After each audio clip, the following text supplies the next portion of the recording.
Oy, Congressman Sandro, huwag mo ako hamunin sa konstitusyon, baka hamunin kita ng debate sa konstitusyon, ha, anak? No, Professor. Mapapahiya ka sa akin. Anak, huwag kang ganyan. Huwag mo ako challenge ng mga constitutional law, local government, election law. Huwag na. Dumede ka muna. Bago mo ako i-challenge ng mga constitutional law na yan, Mario. Pero mo ba? Hindi mo ka ba? Bakit? Number 6 ako sa klase ko, ha? Number ano ba siya? Oh, yabang nyo, ha? Mas mahirap ng panahon mo, diba? Nakihirap ng panahon namin, walang Xerox, walang internet, walang cheating. Huwag nyo nga ako mamon-hamon ng constitutional law, ha? Sus ko po, baka. Yung mga ano nyo, pag nanakaw nyo, nakakatanda rin yan. Mark my words, walang boboto sa Marcos sa 2028. Kawawa ka, Sandro. Oh, ano ang problema doon? I'll read the Constitution first before I speak. Halika, Sandro, debate tayo. Halika na, sige na. Bading ka, kung ayaw mo. Halika na. Chance mo na to. Napakita sa lahat na itong si Commissioner Attorney Rowena Guanzon ay ampaw. Hindi talaga magaling yang taga-UP na yan at Harvard. Talagang magaling kami na mga nag-graduate sa Australia at sa London School ba yun? Oo. Nakita mo sinugod siya ni Kiko. Talaga. Halika na, Sandro. Nakita mo yung ginawa ni Kiko? Tapak-tapak mo naman akla pag wala ako dito. Hindi ka pala marunong magbasa eh. Sinabi ko ba na ikaw ang kandidato sa 2028? Sinabi ko ikaw dynasty. Sana dapat dynasty ka. Kawawa ka, wala nang boboto sa'yo. 2028 pa lang, wala nang boboto sa Marcos. Basta ka nga ng mabuti, akla. Ano yung ginawa ni Kiko? Oo, alam ko yan, nakita ko yan. Sinabi ko na sa inyo eh. Yung kakulitan dyan ni Kiko eh. Hindi nyo kaya. Kaya nyo na yan, yun siya, hindi nyo siya kaya. Oh, ano ang Sandro?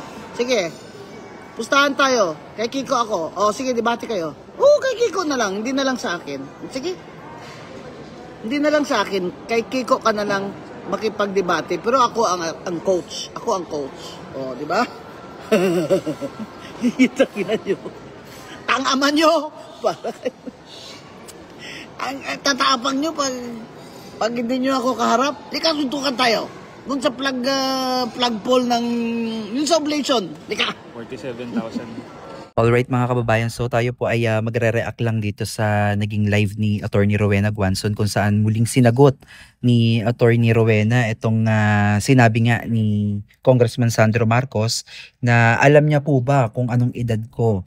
I'm 31, so in 2028 hindi pa daw siya qualified to run for Senate, VP or President. So yan po yung naging sagot ni Sandro Marcos dito nga po sa naging komento po ni Attorney Rowena Guanzon na wala na daw pong mananalong Marcos sa 2028. So dito po mga kababayan ay hinamon po ni Attorney Rowena Guanzon itong si Sandro Marcos na makipagdebate no patungkol nga po dito sa konstitusyon. At galit na galit itong si Attorney Rowena Guanzon no na parang siya ay minamaliit no. Pero syempre dinadaan lang ni Attorney Rowena Guanzon sa tawa, pero ramdam ko yung tumaas yung presyon itong si Attorney Rowena Guanzon no dahil nga po dito sa naging pahayag ni Congressman Sandro Marcos. So natatawa lang ako mga kababayan dahil dito sa naging reaction ni Attorney Rowena Guanzon no na nasabihan niya pa nga itong si Congressman Sandro Marcos ng bading no, akla. So talagang baklang-bakla yung salitaan nitong si Attorney Rowena Guanzon at alam naman natin no na itong si Attorney Rowena Guanzon ay talagang napakagaling na abogado at napakatalino at talagang yung prinsipyo niya talaga mga kababayan ay hindi matatawaran. So alam naman natin na kilala natin siya bilang taga-suporta po ng kakamping no ni Leni Robredo noong nakaraang presidential election at naging matindi talaga yung kanyang pakikipaglaban dito sa Marcos administration no at ito yung pinagsisisihan din natin mga kababayan no na hindi tayo nakinig sa kanya noong mga panahon na siya ay talak ng talak kasi nga kesyo tayo po ay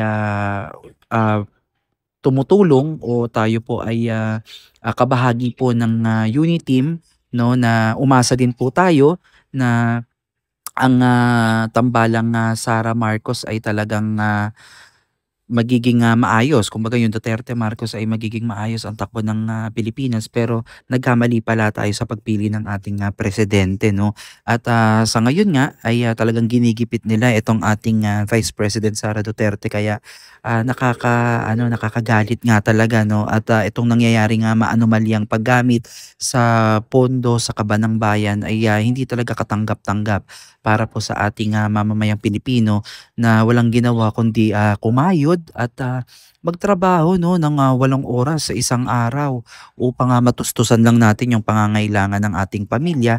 At sa kabilang banda, mga kababayan, itong mga taxes na binabayad natin ay kinakamkam lamang po ng iilang individual na taong gobyerno mismo. At tayo po ang nagsasuffer niyan. Isa na nga po dito yung flood control, mga kababayan, na talagang tila blessing in disguise din na nangyari din po dahil po sa mga nagdaang sunod-sunod na bagyo ay nabuking itong napakalaking maanomalyang paggamit po ng pondo pagdating po sa infrastructure dito nga po sa flood control. At ngayon nga, mga kababayan, ay maingay na pinag-uusapan niya. Talagang binabantayan po yan ng mamamayang Pilipino itong nangyayari po sa Senado sa pag-iimbestiga po ng paggamit ng mga maanomalyang paggamit ng budget po ng ating bansa. Kaya dito sa mga nagiging live ni Attorney Rowena Guanzon at sa kanyang mga posting sa kanyang Facebook page ay talagang pinaparamdam niya o ine-express niya po talaga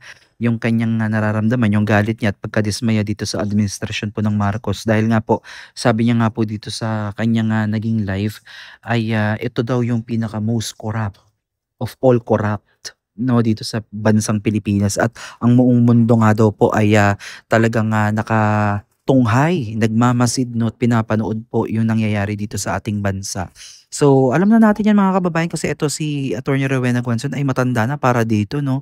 Napakarami niya na pong pinagdaanan at dami niya na pong nalaman sa mga nakaraan, at hindi nga po siya nagkamali, no, sa kanyang naging pahayag, at hindi niya lang din ine-expect na ganito ka-worst itong administrasyon na ito. So sayang lang, mga kababayan, no, dahil noong mga panahon na tayo po ay nabudol ng mga Marcos ay talagang tayo po ay umasa na ire-redeem nila yung kanilang pangalan, no, na lilinisin nila yung maling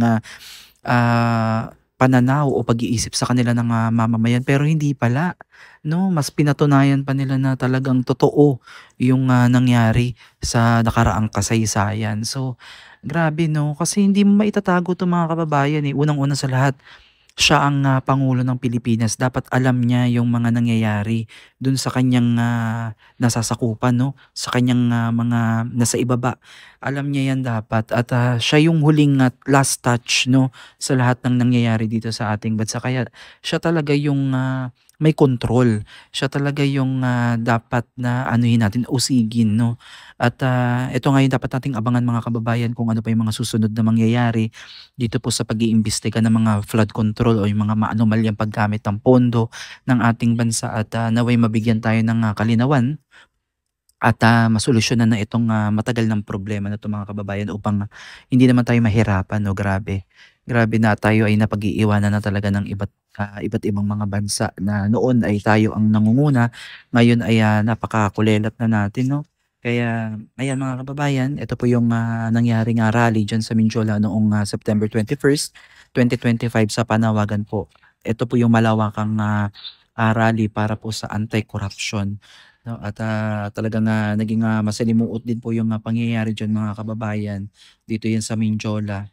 At maraming kabataan din po ang lumahok dito po sa malawakang rally na nauwi din po sa riot.